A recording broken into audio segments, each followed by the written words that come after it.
Hello everyone, hope you're doing well. After the announcement of the Norwegian F5 coming to the game, I've been thinking once again about integrating new nations into War Thunder.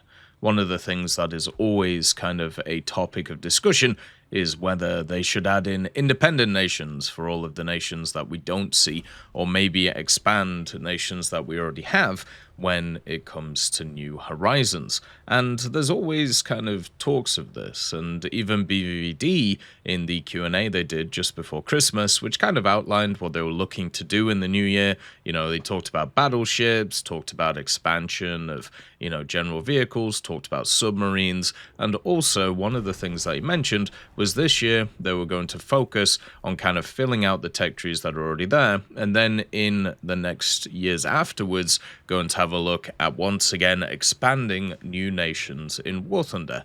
And this got me thinking about stuff like the F5, places like Norway, and many others that are in the world.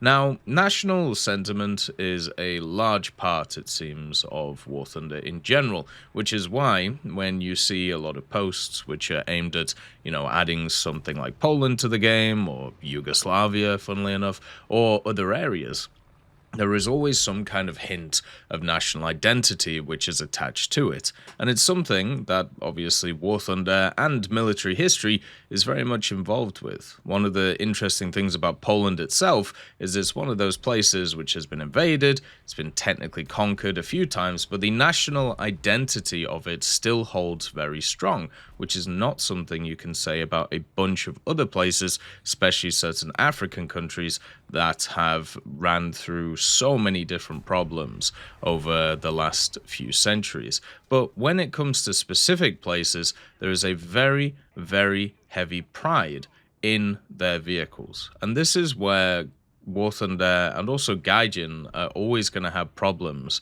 kind of going forward in terms of what to add to the game. When you have such a strong nationality pride, what ends up happening is you want to see your vehicles in the game, you want them as independent setups, you want them to be something that is more than what they are. You want to be represented because you see yourself as either the same or higher than everybody and just want to see your stuff. And in War Thunder, because it's a massive international community, because it is a ton of people which are from all over the world, imagine that happening, but for every single nation in the game. We recently just got the Moments of Valor for Australia, a fantastic video that showed off a bunch of pretty interesting stuff. Some of the things we're actually going to talk about on the weekend when it comes to some myth busting. But one of the things it showcased is a bunch of different kind of planes and also vehicles that Australia has used over the time. And one of the things that it sparked, once again, is a tale as old as time when it comes to War Thunder. The idea of Australia being an independent nation or a sub-nation of course, Great Britain. And this, once again, just sparks all of these different things. Talking about War Thunder's history, let's go through it, okay? So we had the early days, 2012, 2013, this area, where there was only 5 nations in the game, and there was only aviation in the game. There wasn't any ground, there wasn't any naval. The ground testing, I believe, started in 2013 or 2014, and then it kind of expanded from there. And then you had other nations which were added, stuff like Italy, stuff like France, and then China, and then Sweden, and everybody just started kind of quieting down when it came to the independent nation setup, because it got to a point where there was so many different nations in the game that there was no way people could actually grind it all. And then you had the next stage of it, which was people once again coming back going, well, even though I can't play everything, I want to play my home nation stuff. So that's where more independent trees started coming in. Then you had people talking about specific stuff like LATAM tech trees, which is an absurd idea.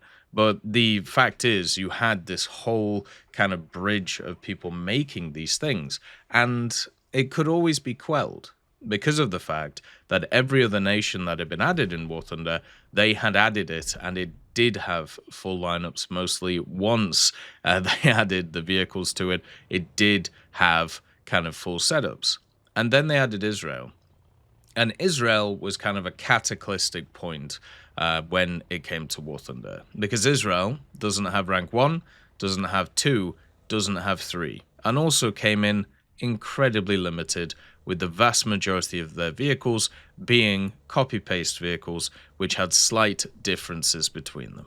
And whether it was additional add-on tracks, or whether it was something like the Meteor NF13, which is not that different compared to other Meteors, or whether it was just straight copies, like the Sa'ar, which of course was, well, not the Sa'ar, sorry, the Super Mystère, the other one, which I can't remember, or what was its name?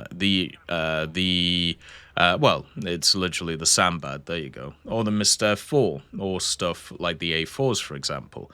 They were just straight copy-paste. And this was an emboldening time for pretty much everybody who wanted to see their nation in the game. Because what ended up happening is people went, well, if Israel can get in with their very limited set of vehicles, then my nation can get in. And we saw another explosion of fanaticism for national identity. And we saw a massive explosion of, hey, give me my stuff once again. And that has continued. That has got us to this day right now, where you still have people who make these massive tech trees, who talk about things being unique in terms of Israeli vehicles, like, oh, look, it's an M48 with an extra machine gun. It's completely unique. And you end up having these conversations over and over and over again about what nation can come in, what nation can't come in. And at the end of the day, none of it actually matters, because there are a few key points that are never really discussed. Number one, War Thunder is an ever-expanding game. There is never going to be a point where War Thunder retracts, meaning that they are going to kind of stop adding stuff, right? They're going to continuously add stuff all the time, because that is the kind of business model. So all you have to do is be patient, and eventually the nation stuff that you want added will come in. Whether it's if you were a Dutch person, or whether you were a Belgian person, or what if you were Hungarian or Romanian, or whatever it is. These vehicles have been added to the game in their different areas. You also know there is a chance that you could actually get your own independent tree, just like Israel did when they added the Makavis first to the US as event vehicles, and then they started working on the Israeli stuff. Same with Britain and, some of the vehicles they added there, such as the Centurion for Sweden, and then Sweden turned up. So all of these things are possible. All of these things can easily happen, which is quite fun. So War Thunder is an ever-expanding game. Eventually, something will turn up which will interest you. Even last year, we obviously ended up with the IAR-93. Now, this is the Romanian version of this aircraft, but there is, of course, a Yugoslavian version too, which could easily turn up in the future. So that set of countries, which unfortunately had a very bloody independence fight, and a very bloody, I suppose you'd class as a civil war, or the Yugoslav wars, would be, would, or at least have a chance of coming in. The only thing that really ever blocks stuff is stuff that happens in the real world. Or if there is a decision where it's decided that people won't, or there isn't enough people who would actually enjoy these things.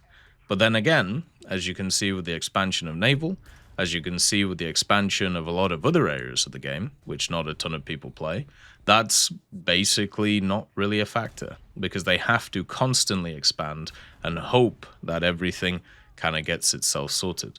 So for me, when I think about these things, when I think about when will nations turn up, or if nations turn up, it's never an if, it's always a when, and it's just a question of time. Which is why when it comes to these conversations and looking at tech trees, or should things be independent, shouldn't things be independent, it's more of just a waiting game in general. Now, for me, I don't think War Thunder needs more nations. I think the problem we have right now is most people don't play 95% of the game. the vast majority only play maybe 5% of it. So adding more to the game, when the vast majority of people aren't going to touch it, what is the point? It seems kind of odd to me. But at the same time, I don't hold that nationalistic sentiment that I see a lot of other people have. Hopefully in the future, we get more stuff. Hopefully it makes people more happy, and hopefully we can get more expansions of different nations. And if we do, then I wonder what happens after that. When do we actually start talking about more ways of actually getting more people access to these things? Because for me, that is the key point. They can add thousands and thousands of vehicles, but if nobody plays them, or if people are just not interested in touching the vast majority of them, is that a success? And the answer for me is no. As always, I hope you have a wonderful day, and I'll see you next time. I'd just like to thank GMG Smiley, CD Beans, Chieftain Mike, EMN3 Galaxy, Tulio Pontecovo, Brendan Quinn, Carrion Crow, Gus Irenicus, Pyman, Wartinder, Teddy, Daniel Stanton, Martinez, B. Young, Ozzy Panzer, Alan Hacker, Liam Shear, Opium Prime, Lafouche, Sem Aslan, Uncle Bean, and Derek R. for supporting the channel.